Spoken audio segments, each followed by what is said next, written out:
Every week we do a Q&A with interesting and accomplished members of the adaptive community to find how they persevered, how they innovated, how they built communities, and how they found solutions.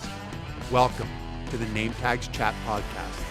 Welcome to the Nametags Chat Podcast, where we talk with interesting and accomplished members of the adaptive community. Today we have Arly Valasquez, who is a Mexican ski racer, four-time Paralympian, Vancouver, Sochi, Pyeongchang, and then just recently in Beijing. He actually started monoskiing or competed 14 months after he started to monoski, so competed in his first games. Arly, I want to find out, first, welcome. Thank you for joining us. Thank you for the invitation. Certainly a pleasure to be here. You are a legend. I have heard your name since before I met you, and I have seen your videos since before I actually did monoskiing. So it's an honor. Well, it's awesome. it's a mutual honor, that's for sure.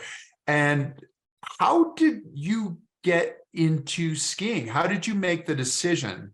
Because I know you did a little bit of a vacation up in Canada and said, okay, this sounds good, but how do you take that from this is what I'm going to do? Well, it actually began way before, because I had just a very big love for the mountain, because I used to do a downhill mountain bike. And once that's where I actually got my accident. So once I got on my accident, it was kind of impossible for me to go back to the mountain. I just couldn't figure out a way to kind of go back and get that feelings back again in my life. And then suddenly there was another Mexican, his name is Armando Ruiz, who was the first one to actually do alpine skiing and represent Mexico. And at some point we met from years before, and he knew my story. So once he tried it and he was inside of the sport, he was like, you will love this sport. But it was kind of just like there. And honestly, after having an accident in the mountain, you can imagine how hard it was.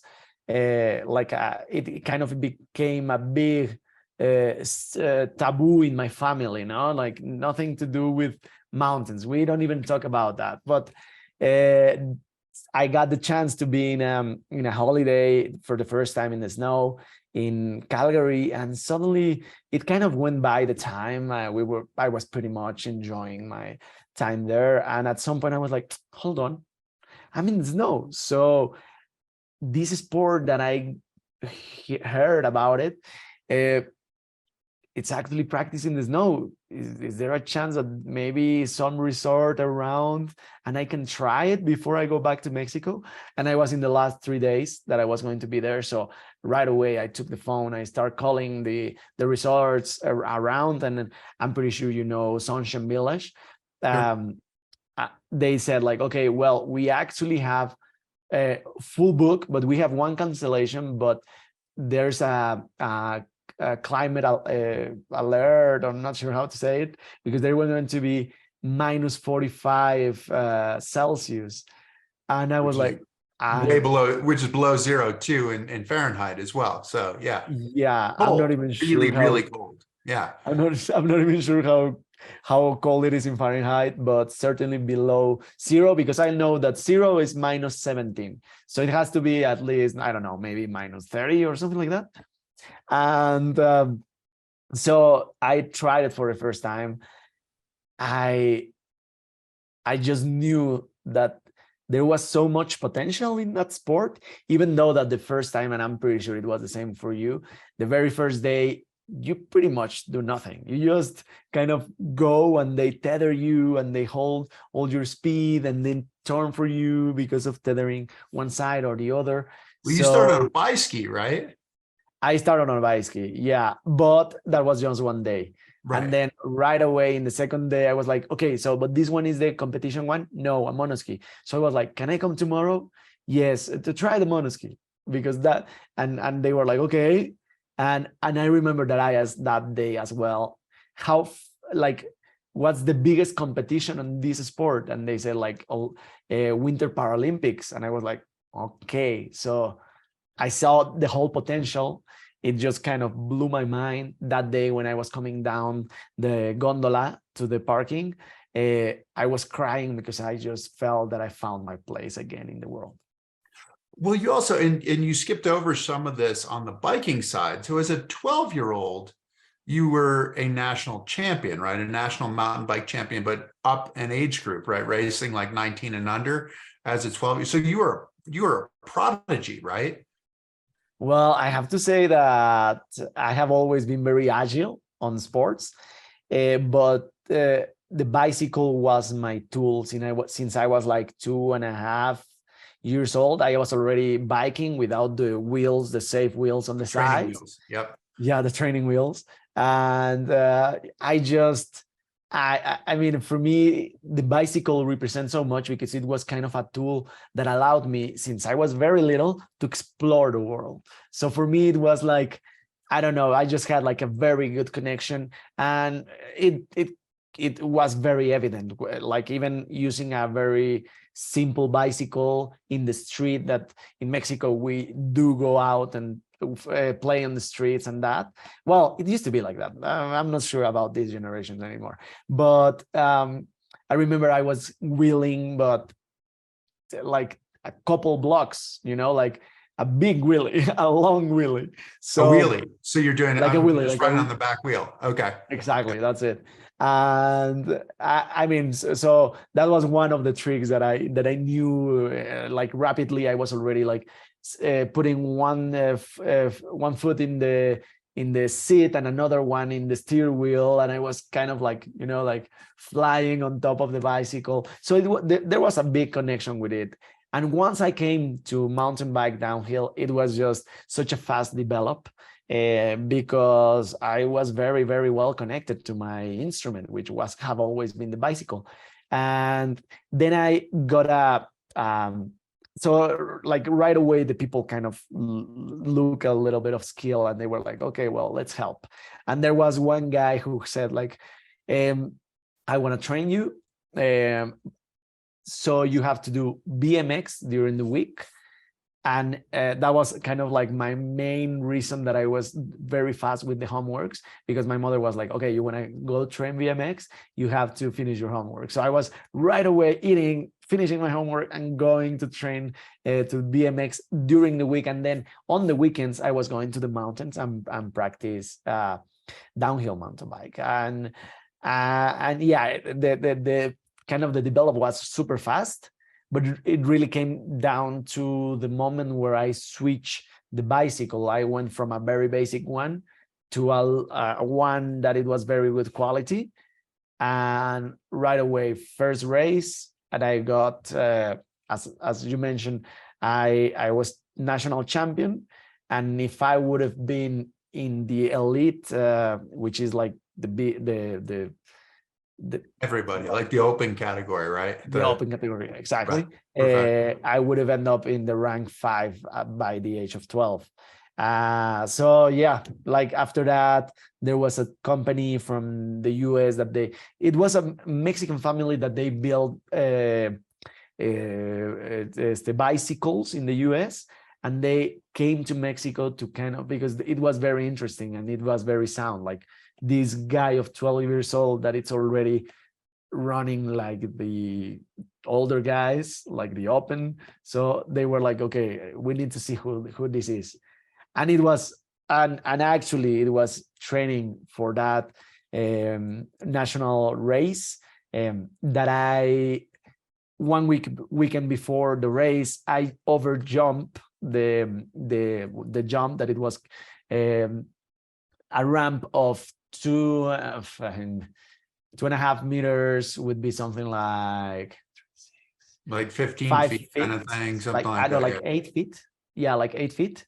And then there was a gap of like 45 feet around. And then there's the receiver. And then, so I overjump and I passed the receiver. I landed in flat. So it was a lot of pressure for the front suspension, and it started leaking oil. it broke and it started leaking oil. So there was one friend that came and he was like, oh, it's very important, this race that is coming for you. Here is my kind of like my spare bicycle. But this guy, he was 28 years old and way heavier and way taller. And I was super young, 13 years old. So I went to the same ramp and it kind of bounced me weird. I landed first on my head. My back got compressed, 2 vertebrae broken. And of course, all this, I knew about it after that, but the paramedics came, checked me out, and they were like, oh, you have nothing, sit down. So when I sat down, the vertebrae that they were already broken, but they remain in their place, they actually collapsed when I sit. I felt like a big pain, and right away after a few seconds, literally like 10 or 20 seconds, I stopped feeling from the chest down. Wow. So you did that. Then you were recovering. Then you went mono skiing, and then you made a decision to become a mono skier because this was replacing the biking. It was, you were in the mountains. How did you make that decision? Because one, you weren't very good at mono skiing, and you decided that this is what you're gonna devote your life to. Well, it was weird because I saw the potential, but it was, you have hear about this kind of call that you have for something, and I felt exactly that.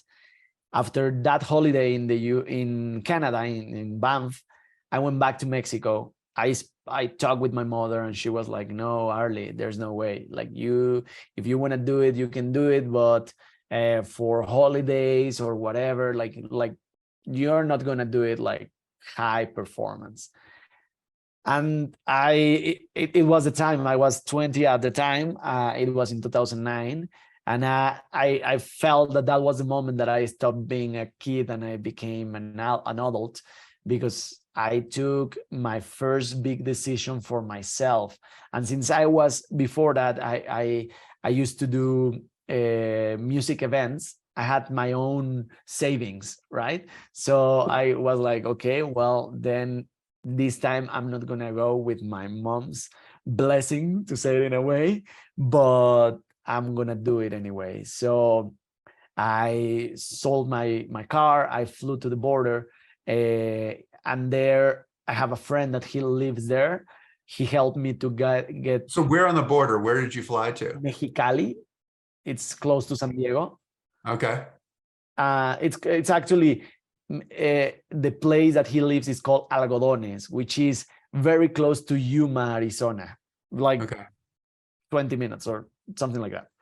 So I went there. He helped me to buy an old, it was a Ford Explorer 97 for, I don't know, like 2000, like $2,500, something that I could afford. I was 20 and I had just my savings, and I was going by myself and with my own resources. So I took that car, I insurance and everything that I needed to do, and then I went through the border. At that time, there was no GPS. Oh, there was, but they were super expensive at that time. So I was going with my, like all the print sheets of the directions, and you get and go out there, So it was a whole adventure. I was doing it by myself because, of course, I was not even thinking about covering the expenses of someone else who could help me. I didn't see it even as a possibility. And Did you know where you were going? I mean, you flew to your friend's place, and then you bought the car. Where were you going from there? Had you made any plans of a place to go in the US, or? Yeah, definitely. Yeah, because I did say I skipped that part, but I did it for the first time in Banff, and then I went to another trip with Armando. Actually, I did it in Banff by myself, and then I was like, Armando, I felt this. I know that there's a big a big panorama there. I feel it that I can be very good on this sport. So he was like, oh, I'm actually going for some races in Park City. You should come because they have a big program that is called the National Ability Center. And I was like, yeah, I go with you. So I went with him. I right away when I got to the National Ability Center, they were like, oh, you know how to ski? And of course I didn't know, but I was already like one day in monoski. I was like, yeah, sure, I know. So they put me an instructor also in a monoski with a volunteer, and I had to learn quick. I had to learn. I have to really make it happen. And luckily, the National Ability Center is actually a really great place. They have a very good attitude, and the instructors that I got, they were super good, super patient. Yeah, I developed quickly in order to be kind of autonom. I'm not sure how to say that. Independent, yeah. Independent in the mountain. So that was the first step. And then right away I just went back to Mexico, and that's when all the rest. So the place that I was going was Park City for going back again to the National Ability Center. And right away I joined the race team, even though that I was like super bad. But they were like, okay, Arly, yeah, you are in the race team, just go for free skiing. We are doing some gates. And I'm like, okay, well, I go for free skiing. So I kept going. Luckily, you don't have your own equipment at this point, or do you? Exactly. That's where I was going, because I had the old monoski of Armando, but Armando is like, I'm not even sure in weight, but it would be something like, I would say that at least 200 pounds or maybe 180. And I am at the time 122, 125. So there was no way that I was there. I could fit properly in that monoski. But one day I was in the National Ability Center in the mountain actually. And I was just kind of like waiting and hanging out there. And then I met a very key person in my whole career, which is Eric Baindirli. He speak. I mean, my English right now is not perfect, but at that time it was way bad, way worse. So he speaks Spanish, and he was like, "Hey, ¿qué onda, vato?" And I'm like, "Spanish? Someone speaks Spanish?" And he's in a wheelchair. So I right away was like very, very curious, and I said like, "Well," and I told the whole story, and he was like, "Okay, that's cool. Okay, well, let's go for lunch." And I was like, okay, let's go for lunch. That could be cool. I just want to learn. I want to absorb whatever wisdom people has around.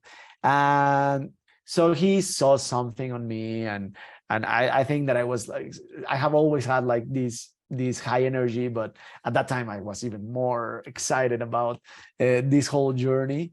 He was like, okay, maybe I have a monoski for you. So he was like, okay, let's go to my garage. We went to his garage. He opened it, and suddenly, like, I start watching to all the wall. For me, it was like coming to Disneyland, because it was like super, like from the 80s monoski, from the 90s, and a lot of brands, and a hand cycle, and something for the water. It was like the dream garage of any disabled person who's actually into sports. And for me, it was like, oh my God. And he was like, okay, but I'm going to the nationals. I have this Tessier BFC, I think it was the name at that time.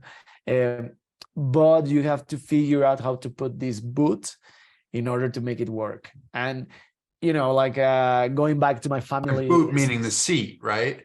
No, the seat as well, but the piece that goes in the binding, the actual boot. Oh, that boot. Okay. Yeah. Okay. So it was a hard metal. Okay. And honestly, like, my history is that my parents got divorced when I was 5.5, 6 years old. Then we moved to Mexico City. But the reality is that I was not so close to my father. So I was not close at all to my father. But the reality was that I have never kind of experienced working with tools. Mm-hmm. And it was okay, I have to put this, or I have to use a drill, and I was like, okay, well, let's make this happen. And I work in the, while Eric was gone for the nationals, I work in the NAC, in the double, I don't know how they call it, the double, The trailer. the trailer. And they had like the tools and drills and that. I used them, and then I definitely went to try it as soon as I finished, which it took me one day, and the next day I was already going through Sheamus. And you know that, I'm pretty sure you are very familiarized to that run. And there's always like these I don't Miller's photography, or you know, that the guys who they were, yeah, the guys who were there in the middle of the mountain taking pictures, and you can enter to the website, and there was a big watermark in the center. But for me, was kind of like the feedback that I needed to do, so in order to see how I was skiing, my position and all this. And it just became kind of like my dynamic every single day, going there and try to ski better, getting the pictures and looking in the website, of course not buying them, I was super low budget at the time. And yeah, like little by little, I remember taking the screenshots, don't say to them, please. And I was sending them to Eric, and like, hey, how do you see my position? So right away it just became a dynamic between the two of us, where he saw that I was very inspired, that I was doing the work that I needed to do in order to kind of evolve. And suddenly, yeah, I would say months later, we were already looking into YouTube for how to build carbon fiber, and then we were building our own equipment in carbon fiber. Of course, he was modifying the whole monoski in order, you know him, so he's very tinkering all the time with all the equipment. And for me, that was a key thing, because I always say they are called adaptive sports for a reason. And I think, first of all, you have to adapt. Once you adapt to the equipment, then it's working on the technique and tactic and everything. But first you have to adapt. And for people, it takes so much time to really make changes. Well, especially you're a higher level injury too. I mean, you said you're paralyzed from the chest down, so balance gets much more difficult the higher you are, and it's harder for you to adapt to the ski. The ski has to adapt to you in order for you to be successful. Certainly. But not a lot of people, and you have it really, really clear on that. You know it perfectly. I think you're also kind of high, or what's your level? Like T10, so a little bit lower than you, but still the same kind of thing, where I just don't have a lot of the muscles, the stomach muscles. Yeah. And I'm pretty sure that you went through the same thing with the coaches, that they are like, no, don't work on your equipment. Just train hard, just train harder and go to the gates. And it's like, be a man up, man, come on. And it's like, oh man, I swear there's something that is not working. And they were like, no, you just have to ski. You have to train harder. And it was like, okay. But I kind of found my way in between those two worlds. Eric, who is the most tinkering guy, and then the coaches who are like, man up and train harder. So I remember lots of days that I was coming back from the snow. I knew that there was something that I could improve on the monoski. So I asked the help with Eric, and of course all the tools and everything, and in his house. So we went through that, and then putting apart the monoski, getting things fixed. Sometimes it was the carbon fiber, so it takes so much time to set the epoxy and all this. Putting together maybe early morning, 5 a.m., putting it together, finishing at 6:30 and going to the mountain to train that same day. Right now, I actually have no idea where I had the energy to actually do that, because if you tell me to do that now that I'm 34, I will be like, no, there's no way. But at that time, I was super inspired, super motivated, and I was doing it. And I think that as you said, like and at some point I was ranked 10 in the world. So it helped me to have a very fast develop, I think, this willing to work on my equipment, to train every day, and to leave my whole life behind and go to this pursue this call for sure. And you're ranked 10 in the world before you went to Vancouver, is that right? Or was that later on? No, when I was in Vancouver, it was I think 10 months after I started. So I literally was one of the last ones, but I finished both races. So that was kind of like slalom and giant slalom there. Yes, exactly, because it's the only ones that you can get wild card. So I was not even qualified. But once I was in Sochi 4 years later, there's where I got to that Paralympic rank 10 in the world in downhill. In downhill. How did you get good enough going from not being good at all, not having your equipment, having to play with your equipment? And I think I had read it was 14 months or something from when you started until when you qualified or when you showed up in Vancouver.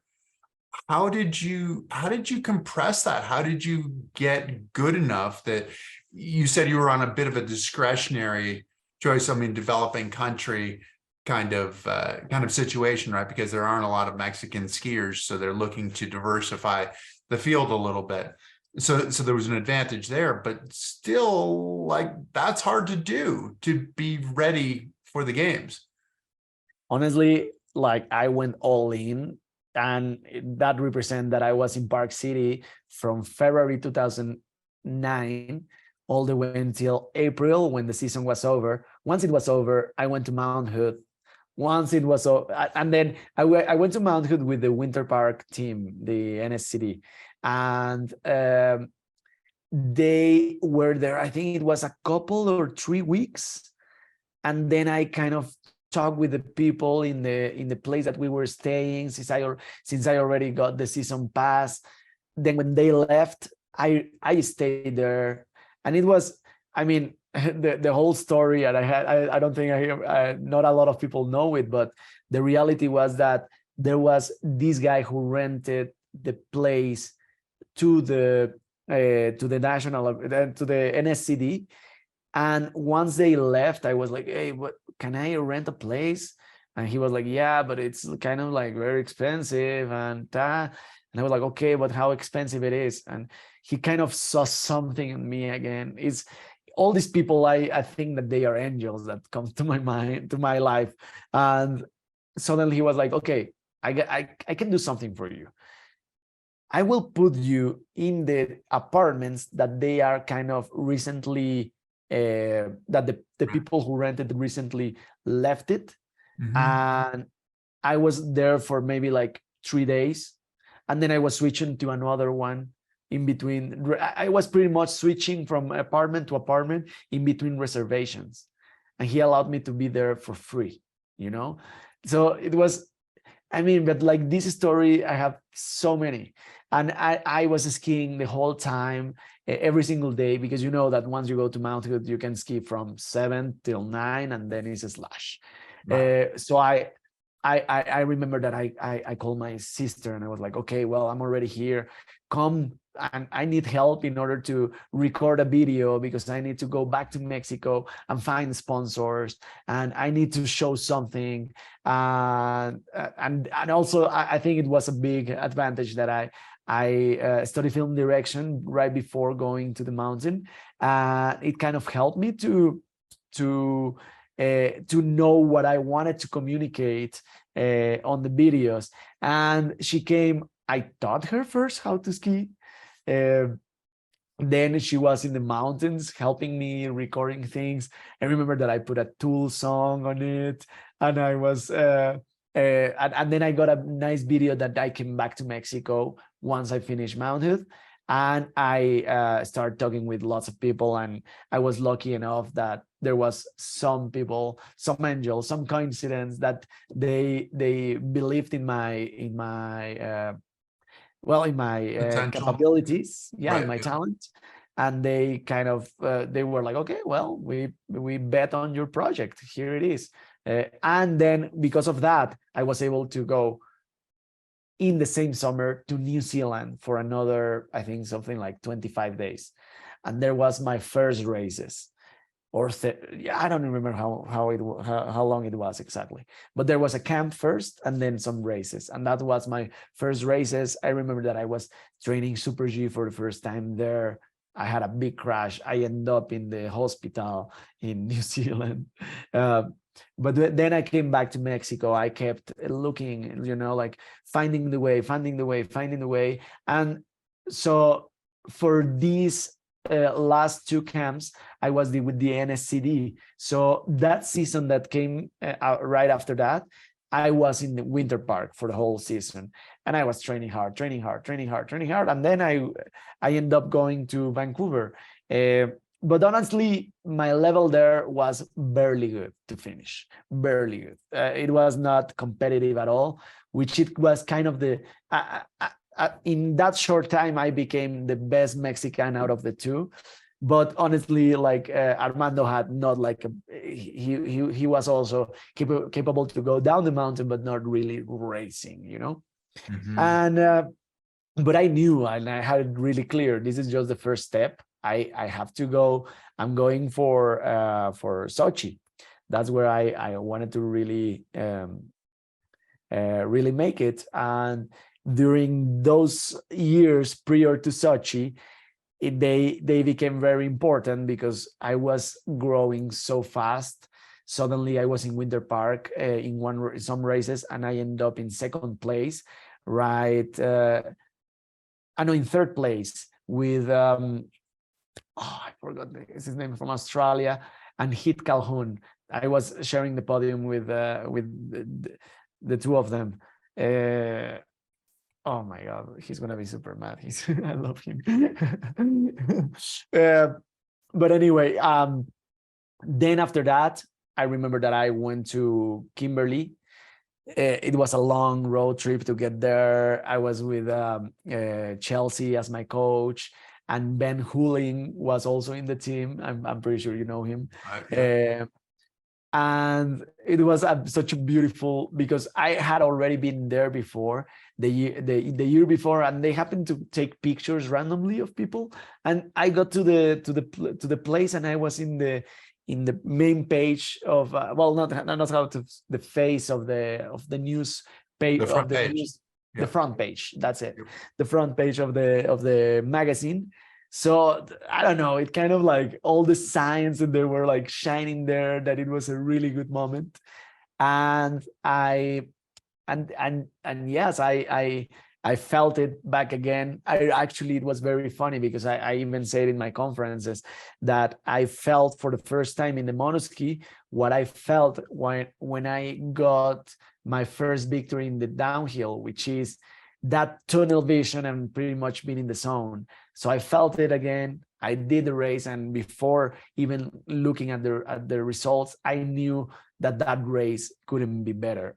That was in Kimberly. I mean, you are an expert on this. So that was the Rosa 2 going down to the last pitch, and I was arcing to arc, and That looks great.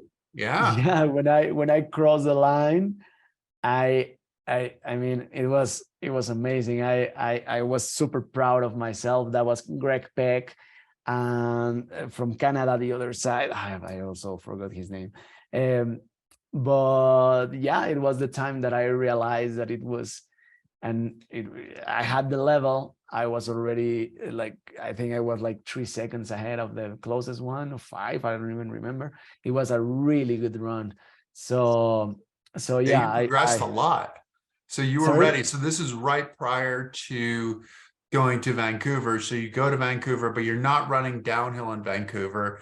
Mentality wise, you really are. What's that? To Sochi, prior to Sochi. Oh, this is prior to Sochi. Okay, so you're going to Sochi. And Sochi was a real downhill, which you found out pretty quickly. Yeah, definitely. I also have it. That was really, really crazy. I mean, I'm pretty sure you saw it from I think you were commenting it, right? I was doing the commentary. Yes, I was Yeah. doing the commentary. That was a really, really, really long race because there were so many helicopters that came and took people off the course, particularly Yeah. the male monoskiers. So we had the race where I think the women raced the same day, and the women raced and then they were done. And then you had the visually impaired, then you had the standing, and then you had the male monoskiers, and the male monoskiers were longer than all of the rest of the race because it kept stopping. And as a commentator, we didn't know what was going on because it would stop and the camera would just be focused on a gate or a gatekeeper, and nobody's telling us what's happening. All we're seeing is just what you can see on the fields, on the TV. So it was, it was because, And what happened with your race there? Because you had a little bit of a crash. Yeah, a little bit. Yeah. Like you just described it, it gave me goosebumps because it was, I mean, I don't know, I'm pretty sure you had the same feeling, which is something that it's kind of crazy that we even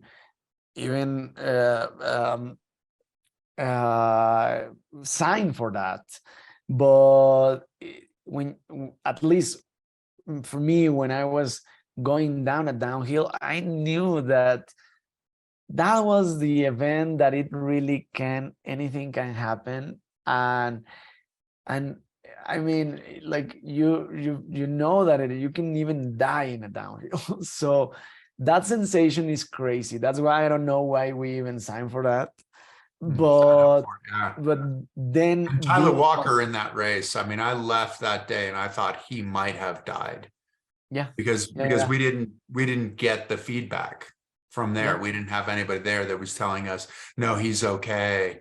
And his father actually posted, I think, on Facebook, which is how I knew that he was okay. But that was like 6 o'clock in the morning. Because I was doing commentary from like 11 o'clock at night until 6 o'clock in the morning. Wow. Yeah. It was a long race. And then imagine being up there waiting for your turn and just hearing helicopters going by. It was a tough one. It was a tough one, but you know how it is. You have to risk it all. Mm-hmm. And we were all risking it all. It happened to Tyler. It happened to me. And yeah, I actually happened to have it. So yeah, well, let's see it. Yeah, right away my ski was a little too sharp. I couldn't turn, and then it just went wrong. It was 5.5 turns that I couldn't just stop. And the first two, like I remember that when I was with Eric, right away, one of the first videos that he showed me was one recover that he did at some point. And so he was like, always when you crash, you just fight it. And I remember that crash, the first 2 turns, I was like, okay, I'm gonna recover it. And then I realized that the string was so much, the forces were so big that I just left my outriggers and I started covering my head. And I was waiting for the time, and it was such a steep hill, at the very beginning, but such a steep hill that I just couldn't stop. 5 tumbles and a half after that, I had the last big hit in the solid 3 meters that they were salted, and then I just kept sliding for quite some time, and of course destroyed my ski and everything.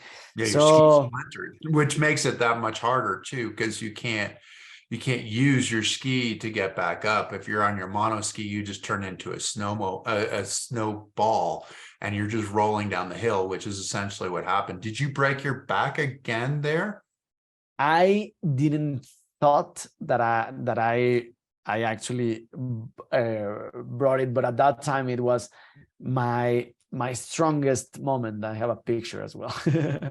And since I was like so strong, I really didn't realize about my injury in the back, but actually there was one bolt that it kind of loosened up, and and I didn't figure it out until I was back again. So after Sochi, the next day I had a race. I raced, but I mean, I was already psyched out. I mean, I'm very proud that at least I kind of went out and I didn't care about that crash. I mean, I didn't care. I care, but I put it in the place enough to be brave to go out. And but I came back to Park City. I was with this in my mind because it was too sharp, the ski. And then I was like, okay, but I have to be able to I know my level. So I kind of did my whole ritual again, all of myself. I did my own skis and everything. And I happened to win the race against, so there was 2 races, GSs, one Hit Calhoun won it, and the next one I won it. So for me, he in that Paralympic won silver medal in GS. So for me, that was the reference. And just to be able to see myself at that level, it was like a very very, giving me Encouraging. back again. Yeah. Encouraging, that's the word. Yeah. But I went back to Mexico. I'm also, since 2009 till 2015, I was a hand cyclist. And then after there was the time trial, I ended up first place. And then there was the road race, and I ended up in first place, but it was a kind of a tough race because I got a flat. So right away, I kept going with the flat, and then I switched it very quickly, and I kept going, and I was able to make it first place. But when I finished, I had a very bad headache, and I went to the doctor, and I realized that I had this screw that after 62 kilometers vibrating on the wheels that they are 220 pounds the PSI, it just a lot of vibration that kind of revealed that I had this injury in the back and I needed to go through surgery again. So yeah, that was tough for sure. Well, so we got a little bit on your career, and you ended up competing in 2 other games as well. But not only have you competed, you've effectively been the Mexican team at 3 of the Paralympic games that you've gone to. Yeah. But you're the coach, the trainer, the organizer. What is that like to be able to be forced to do all of that organization to make sure that you're getting into the race, that all the paperwork is right, that you end up going to the right places, scheduling all your training? What is that like? I mean, that seems like you're out on an island. It's hard. It's super tough. It's super tough because it's you have to divide your energy into so many things that you are also responsible of that, and you have to make it properly.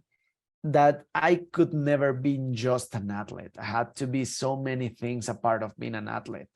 And I have to say, at some point it was, I felt that, yeah, like, oh my God, this is too much. I would have loved to be born in a country with a ski culture and just belong to a team, just focus my time on training, working on a gym and resting. And that was not my case. But in the other hand, it really pushed my boundaries, and it demand from myself to develop as a person. So I had to figure out sponsorships. I had to find a way to raise money, and then I became a speaker because it's well paid. So then I kind of found so many ways that in a way it was tough, but certainly it developed me as a person a lot. And I think I mean, there's no mistakes. I'm super proud of what I achieved, what we achieved, because at some point I kind of configurate a team that it was, I mean, it was kind of at least consistent. I cannot say that they were the best because I taught them how to ski to begin with, and it was volunteer work from these guys. But one guy, Romarico, who became kind of like my assistant, he is a filmmaker, so we were able to record a lot, to share a lot, and in this way we were able to change the mentality, because for most of the time the people were like, oh, Arly, you are going back again to holidays. And I'm like, it's so far from holidays. It's working very, very hard. Every time I was coming back from the mountain, I was like, I was way stronger, because just the fact of coming out, being like, oh my God, 60 centimeters of snow. Okay, I have to dig and get to my car first. And then, you know, the whole dynamic of the snow, but the people here, they don't realize it. So they think that it's like, oh, that's so cool, you are skiing, you know? So I idealize. But it was super important that step where I start sharing those things with my people here in Mexico. And I was How able did you to get go like a coach and that kind of stuff? Were you getting coached at the NAC, but then you needed a coach for the games, right? Yeah, actually, I have to say it was also people who volunteer. I'm pretty sure you know Marcel, for instance. Mhm. Marcel came as my coach in Pyeongchang, and for me it was such an encouraging approach that he had with me, because it was so 2014 was my surgery. 2015 2014-15 I missed, and then I came back on the 15-16. And at the end of that season, he was like, hey, Arly, I would love to coach you, but I would just ask you that you have to come back to Park City. At that time, I was in Montreal training, because I told you before the interview that I was looking for a place that I could stay like whole year long. And then I thought, because I love the summer in Montreal, so I thought that that was the place where I could be in the summer and also in the winter. And after that winter, I was so down. I was so like my body changed after the surgery. I lost control of my body. I became from a LW11 to a LW10-1. So I had to adapt again. I have to know my new body. And for sure, I was not as strong as I was before the surgery.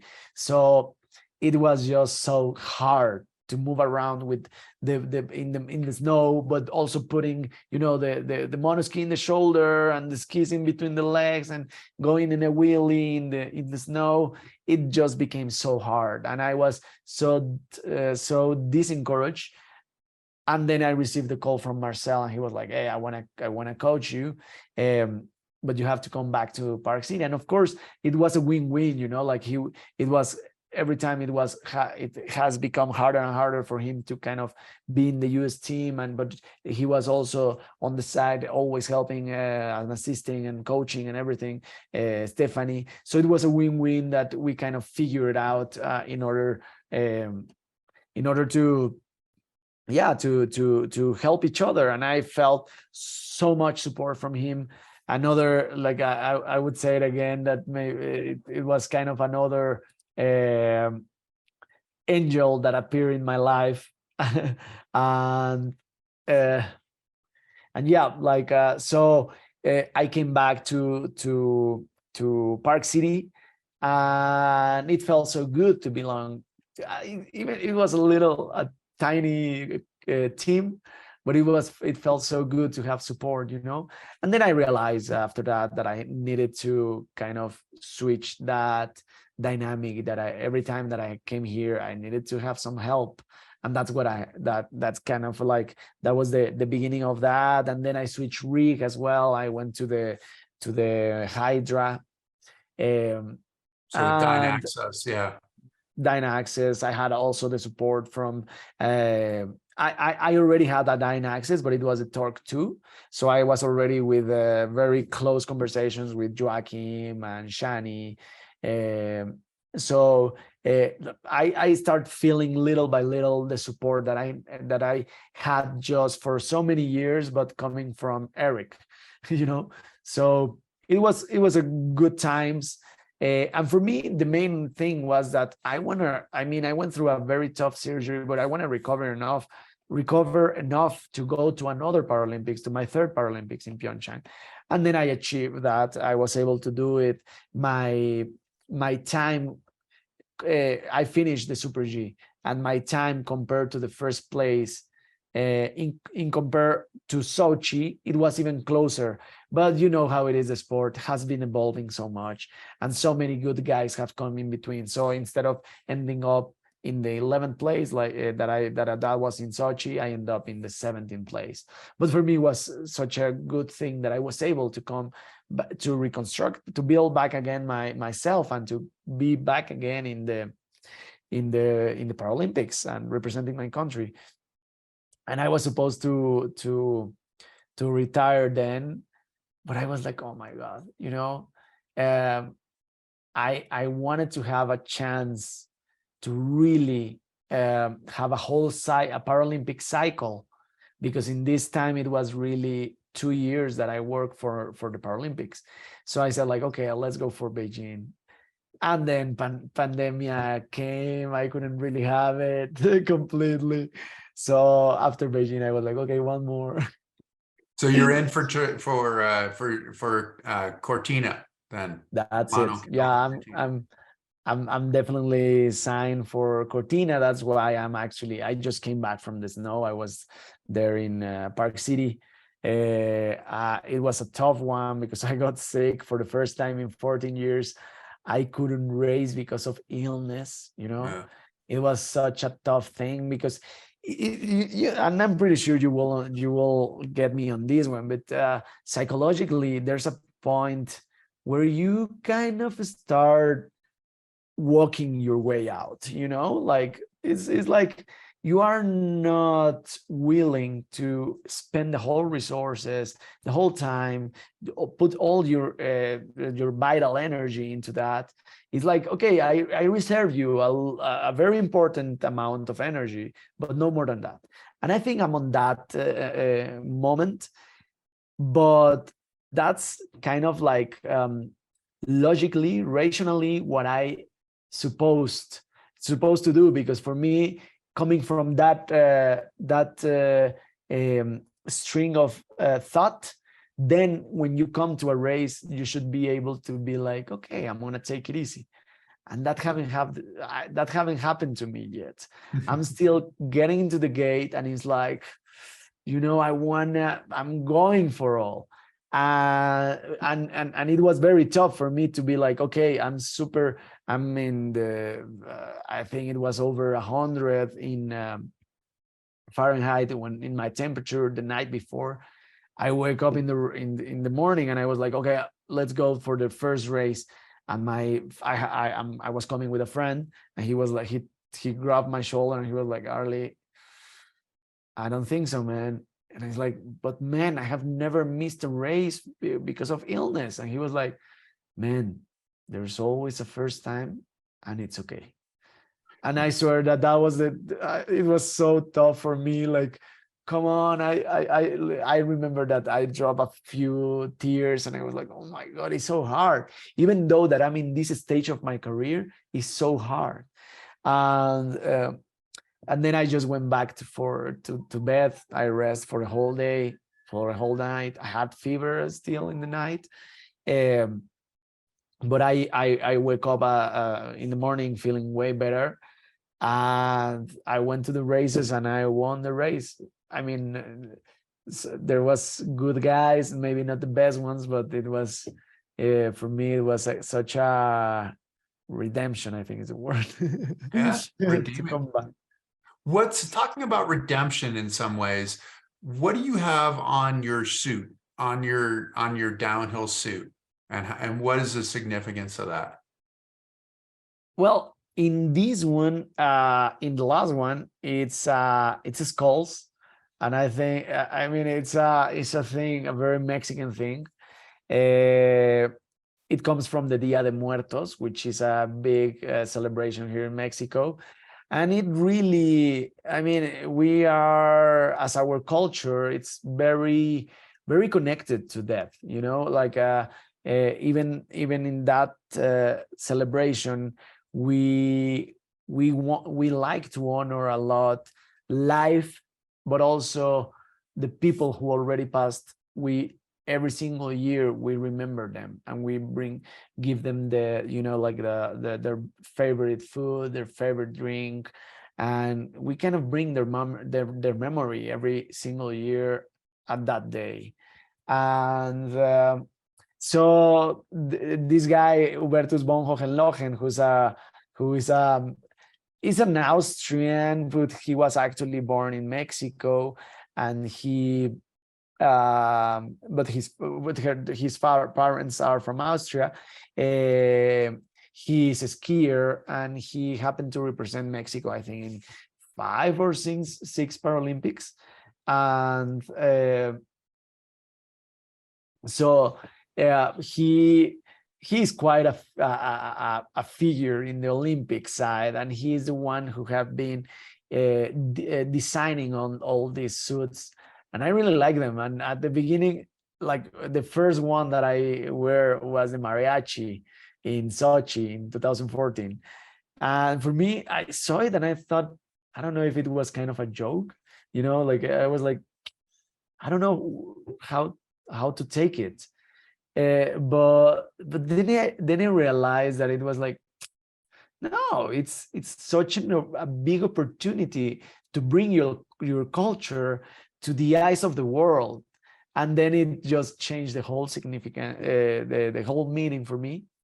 And it was super funny because like all the people wanted to change their suits with me. They were like, oh my God, I changed my whole my jackets and everything just for that. They wanted suit. to trade with you. Yeah. They wanted to trade it. Exactly. But it was just I mean, a dynamic that it was kind of funny, but at the same time, it kind of fall into my head, like like I realized that it was such an opportunity to bring my culture with me, to be super proud about it, and just being sharing it with the world. Because I mean, the Paralympics, how many eyes you have on that event, and you have that opportunity. I think it's super cool.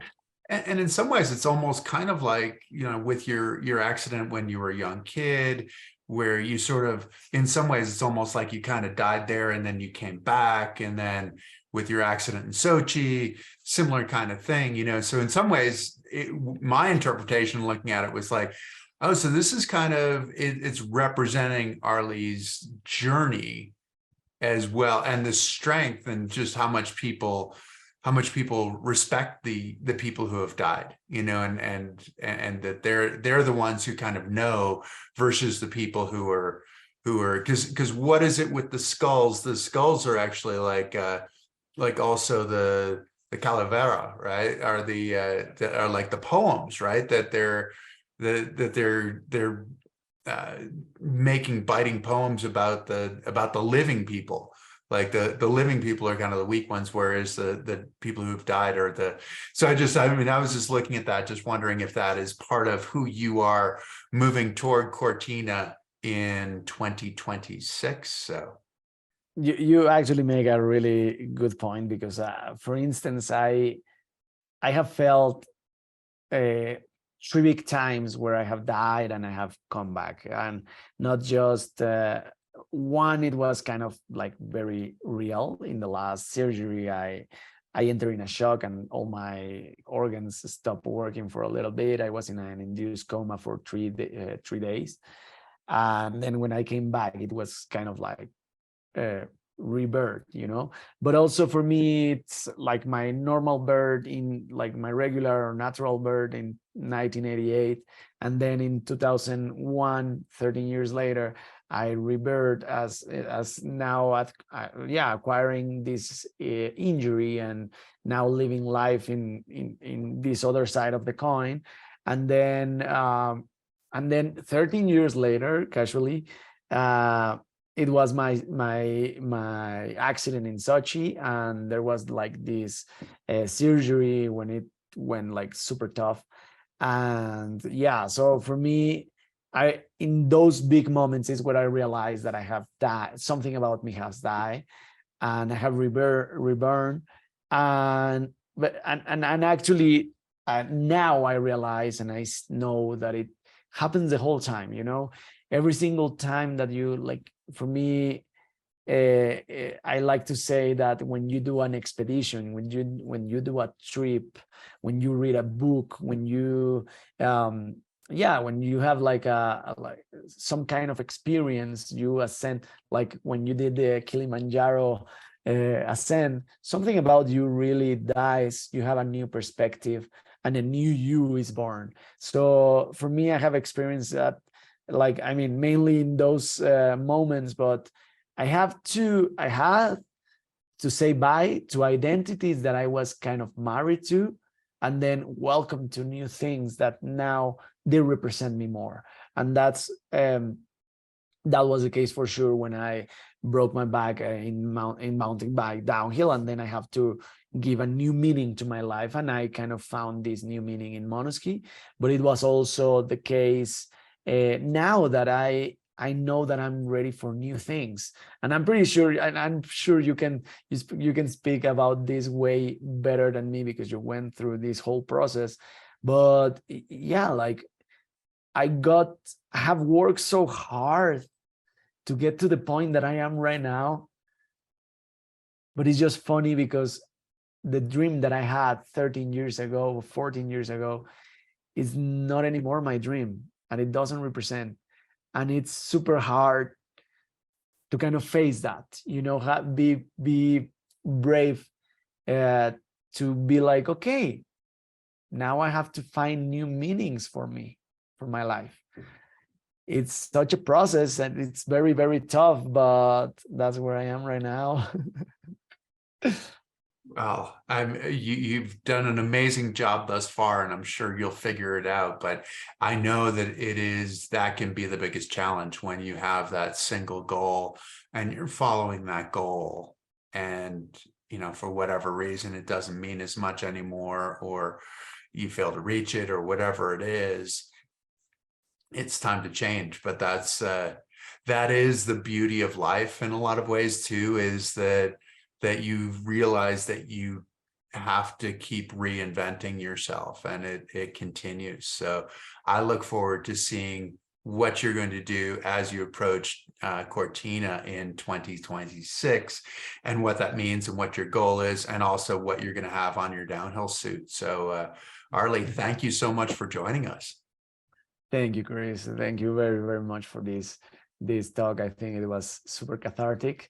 And definitely it's such a pleasure to share not just my story, but also your perspective about life. And I confirm that you are not just a great skier, but also a person who have go deep on their mind, their feelings, their soul, your physique, and you are such an inspiration for me. You're a legend, and in so many ways. And just thank you very much for this space, Chris. You're welcome. Thank you. Wow, you're making me blush, but thank you. I appreciate it, and look forward to seeing you out on the hill. And thank you to all of you for tuning in. We really appreciate you joining us. The greatest gift you can give us is to tell your friends. Tell your friends to tune in, like us, follow us, subscribe, and we'll continue to bring you great content. We'll see you next time.